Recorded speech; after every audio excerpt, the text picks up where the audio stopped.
President, I ask that further proceedings on the quorum call be suspended. Senator from Arizona. Mr. President, I'd like to note that we just saw... Without objection, Senate will be in order. Mr. President, I'd like to note that we just saw a rather extraordinary event here on the floor of the Senate. I first came to the United States Senate in 1987, and I saw the practice of earmarking and pork barrel spending grow and grow and grow, to the point where last November 2nd, the American people overwhelmingly rejected this practice of out-of-control spending and debt that we have laid on our children and our grandchildren. And I also, along with the Republican leader, would like to thank the members of our members of the Appropriations Committee who clearly heard that message and heard the outcry when the American people began to become aware of what was contemplated to be done here in the Congress of the United States. This outcry reverberated all over America, including the state of Arizona, and the outcry was finally heard by at least 42 members on this side of the aisle. So I appreciate the fact that the majority leader has agreed to a continuing resolution, but have no doubt as to why it happened. It happened because the majority leader didn't have the votes. He didn't have 60 votes that would have then allowed for this monstrosity to be foisted off on the American people. So I want to thank the members here on this side of the aisle and some on the other side who also said they were ready to stand up against this. But most of all, I want to thank the American people. I want to thank those that made the calls, those that sent the emails, those that stood up and called into the talk shows all over America and said, we've had enough. Haven't they listened to the message that we were trying to send on November the 2nd? So I think this is a great victory for the American people today, because we would have spent $1.1 trillion, at least $8 billion of it, $8.3 billion in earmarks that had never had a hearing, that had never had any scrutiny, had never seen the light of day, but had been put in by very powerful members of this body on the Appropriations Committee. So I'd like to extend my gratitude to the American people, the Tea Partiers, those who have aligned themselves with the cause to stop the spending and the mortgaging of our children and grandchildren's future. We've amassed a $40,000 debt for every man, woman, and child in America. The latest commission that reported out clearly indicated that we are on a collision course that could bring down the very economy of this country. So I'm encouraged greatly by the action that was taken tonight to do away with this monstrosity and go back to maybe a one-page continuing resolution to keep the government in business until the new members of Congress and the new members of this body who were elected last November can have their voices heard in the deliberations of this body and how their tax dollars are either dispensed with and those that are borrowed, how they are dispensed with. I see the senator from Missouri is about to speak. I want to thank her for her efforts in trying to bring about an end to this spending spree. So, Mr. President, I again want to express my gratitude to all members, including especially a tough decision that was made by the Republican members of the Appropriations Committee to stand up so that we could stop this thing in its track. And I want to thank the American people whose voices were heard in this body and that forced the decision that was made. Will the gentleman yield for a question? I'd be glad Mr. President. for a question. I just, as the most junior member, for those who are not understanding what just happened, did we just win?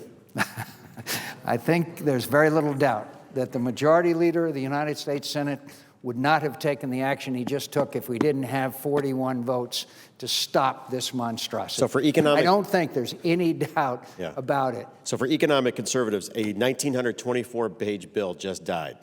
A 1,924-page bill just died. And 6,000 earmarks will not now move forward. Yes, and I feel badly about some of those earmarks because I had so much fun with them. And all of the GOP senators just signed a letter to the leadership this morning saying that we should not move forward with this as representatives of the new mandate. And it seems that change has come to the Senate tonight with the death of this $1.1 trillion plan. I have no doubt. Senator from, Mr. President, I am not finished. I have the do I have the floor? yes, Senator from Arizona has the floor. I'd appreciate the regular order. I say to Mr. President, I say to my friend that this may be a seminal moment in the recent history of the United States Senate. This may be a seminal moment that stops the practice which has moved power all to the appropriators in this body, a few, and taken it away from the rest of us and may return us to an authorizing and then appropriating process. But most importantly, I think it's a seminal moment because for the first time since I've been here, we stood up and said, enough, stop. I congratulate you, gentlemen. Thank you. Mr. President, I yield the floor. Mr. President. Senator from Missouri. Mr. President, I agree with my colleague from Arizona on many things when it comes to appropriations, including that I have made a decision that earmarking is not a process that I think is the appropriate way to spend public money. But I'm a little confused about some of the righteous indignation coming from the Republican side of the aisle about this bill. The Omnibus 2010 that they have sitting out there, they're wanting the American people to think that this document came from Democrats. They want the American people to think that Omnibus 2010, that all those pages sitting there were done by Democrats. They weren't done by Democrats. Those pages were done by Democrats and Republicans. Every bit of that document was drafted by Republicans and Democrats, right down to the earmarks.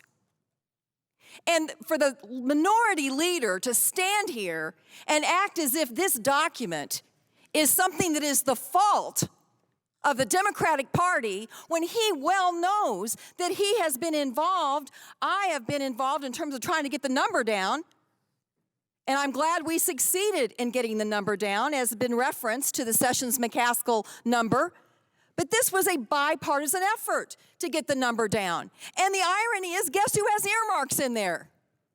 The minority leader, who just voted on a moratorium for earmarks 10 minutes ago. Did he pull his earmarks out? No. Did any of the Republicans that voted for a moratorium on earmarks, did they pull their earmarks out before this bill came to the floor? We could have eliminated a few pages. So, you know, I just don't think the righteous indignation works.